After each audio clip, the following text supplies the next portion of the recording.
foi mais uma vez esse jogador e acho que foi bem e tem crescido muito do Flamengo.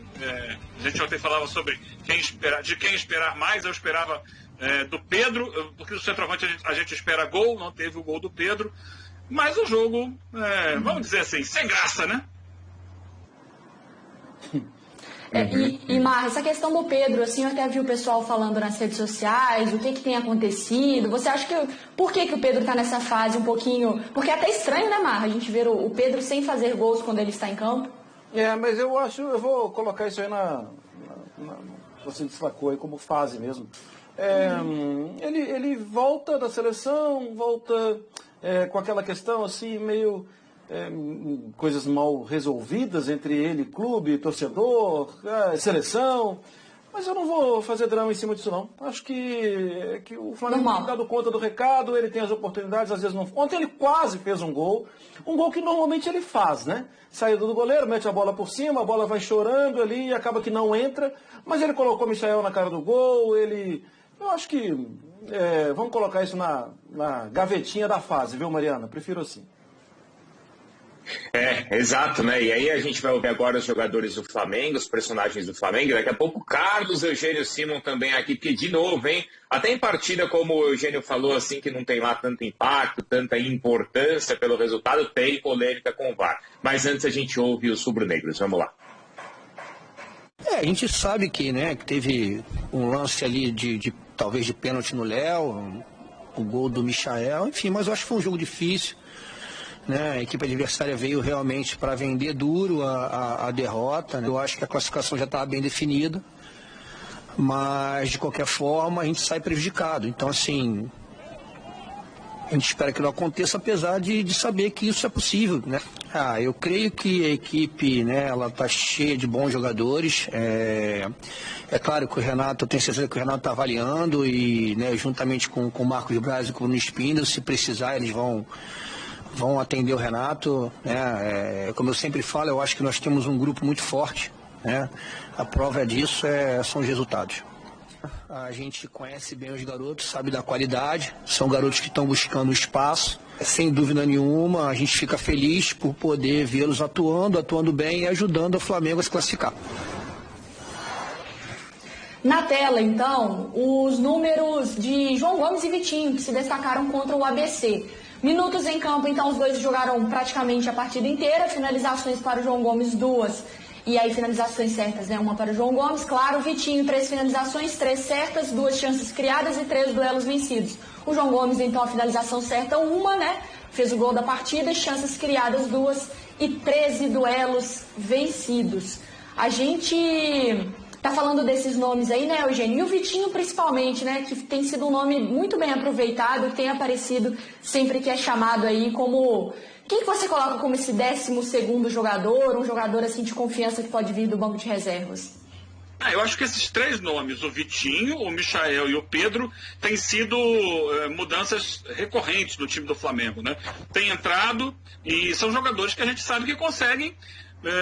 manter basicamente o nível, se não exatamente o mesmo nível dos titulares, mas eles conseguem manter o time muito competitivo, muito forte. Eles são alternativas interessantes. Não dá para dizer assim, eles saem do banco e eles melhoram o Flamengo, eles mudam a cara do Flamengo.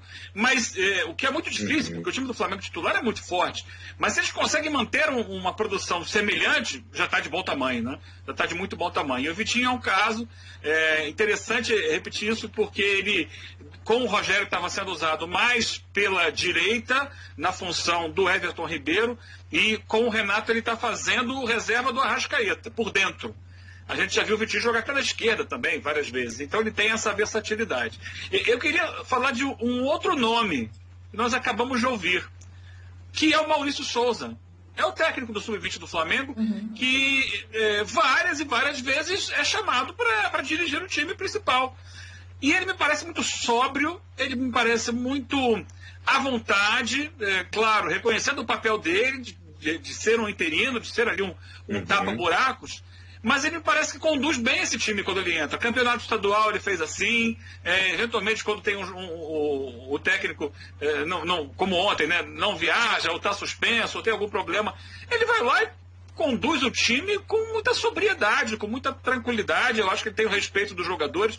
É interessante e é bom para o Flamengo ter um profissional como esse. Quem sabe num futuro, ele crescendo ali dentro, ele não possa vir a assumir o time do Flamengo.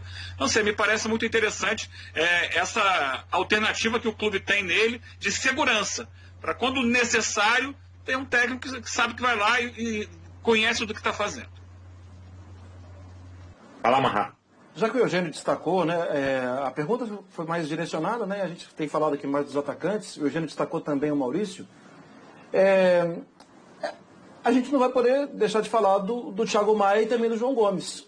E nessa brincadeira, porque são jogadores que têm entrado com muita frequência e que não dá para falar que não sejam assim, jogadores de primeira opção do técnico Renato. Se tiver algum problema com a turma de cima, esses caras vão entrar e vão jogar bem. Ou seja, já parou para pensar que a gente falou de Pedro, Vitinho... Dá um time inteiro. Oi, não ouvi?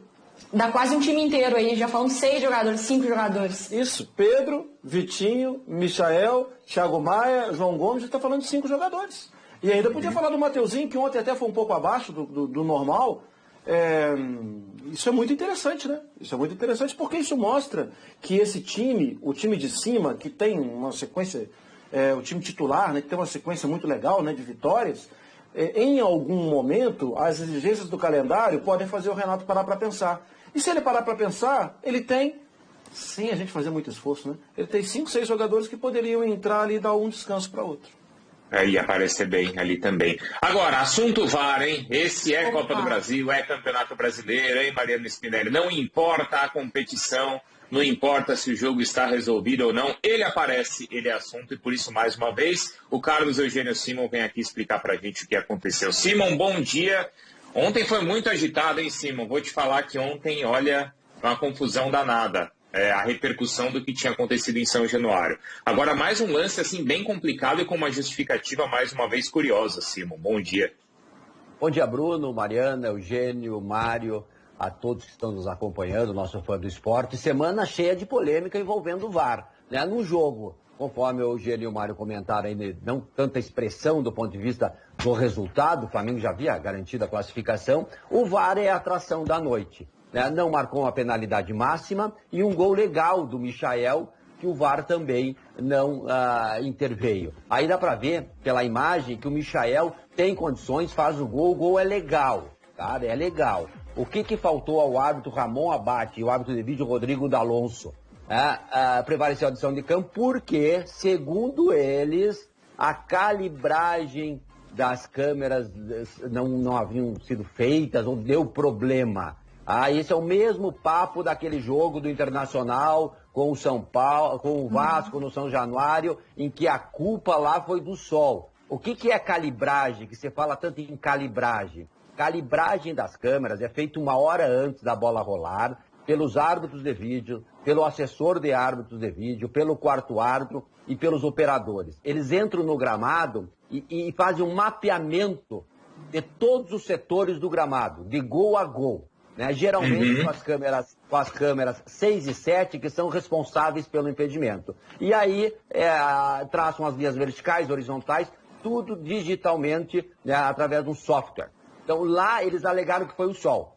Aqui não vão dizer que foi o sol. Né? Isso. Para mim também já foi conversa fiada e aqui mais ainda. Esse negócio à noite não vão querer aplicar essa. Então, realmente, problema que não pode... É o 3º ano do VAR no Brasil, campeonato importante como a Copa do Brasil. No final de semana nós tivemos São Paulo e Palmeiras, problema com o VAR. Meio de semana, São Paulo e Vasco, problema com o VAR. E agora um problema técnico. Ou seja, tá errado o negócio. Tá tudo errado.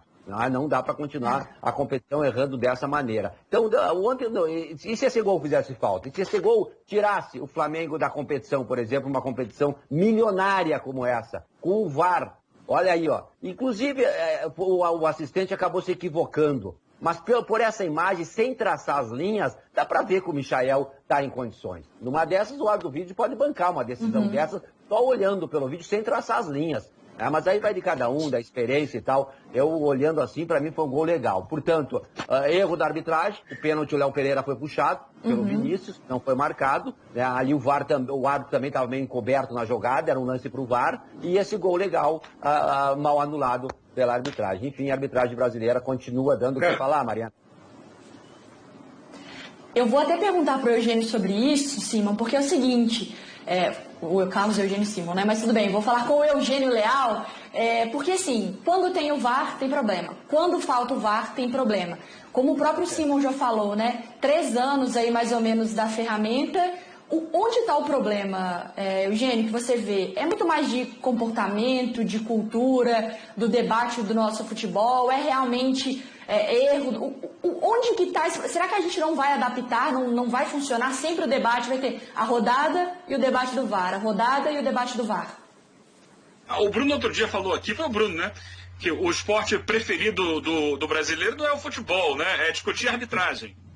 Não tem jeito. O cara sempre vai reclamar de alguma coisa da arbitragem.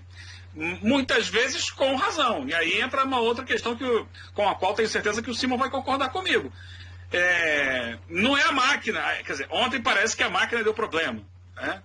Mas assim, não tem que acontecer. É absurdo que aconteça o erro. Mas o pior não é a máquina, é quem está atrás da máquina. E quem está atrás da máquina também está em campo. É o ser humano, é o erro do ser humano. Mas quando você tem uma grande quantidade de erros do ser humano, porque um ou outro pode acontecer, mas quando tem uma grande quantidade de erros é porque falta preparação. E aí falta profissionalismo, profissionalização. Falta uma organização dentro da CBF para que os árbitros tenham um treinamento adequado, unificado, né, dentro dos mesmos critérios, dos mesmos padrões. Isso não há no Brasil. Né? Não há. Cada federação tem um nível, cada federação tem um padrão, cada árbitro chega em campo e inventa o seu critério. Às vezes ele mesmo muda o critério de um lance para o outro, porque o problema é material humano. Material humano hoje é complicado, é difícil. E a máquina, ela obedece ao ser humano que está atrás dela. Ela pode passar por falhas técnicas, como a de ontem, que eu acho que são injustificáveis, porque você tem tempo suficiente para instalar o equipamento. Mas, por exemplo, ontem, não dependia das linhas para o árbitro de vídeo ver que foi pênalti do Léo Pereira. Isso aí não dependia de linha. Não, traçou a linha, não dependia, estava lá, era só pegar a imagem ele tinha. Calibragem ou descalibragem, né? Não tem que estar calibrado. Foi pênalti, atenção, fulaninho, foi pênalti, aí você não viu. Então, eu acho que a questão é o ser humano. Agora, que o torcedor, sempre que o time perder, ele vai arrumar alguma coisa para reclamar de arbitragem, essa é uma outra cultura. Eu acho que a gente deveria trabalhar mais a leitura de jogo.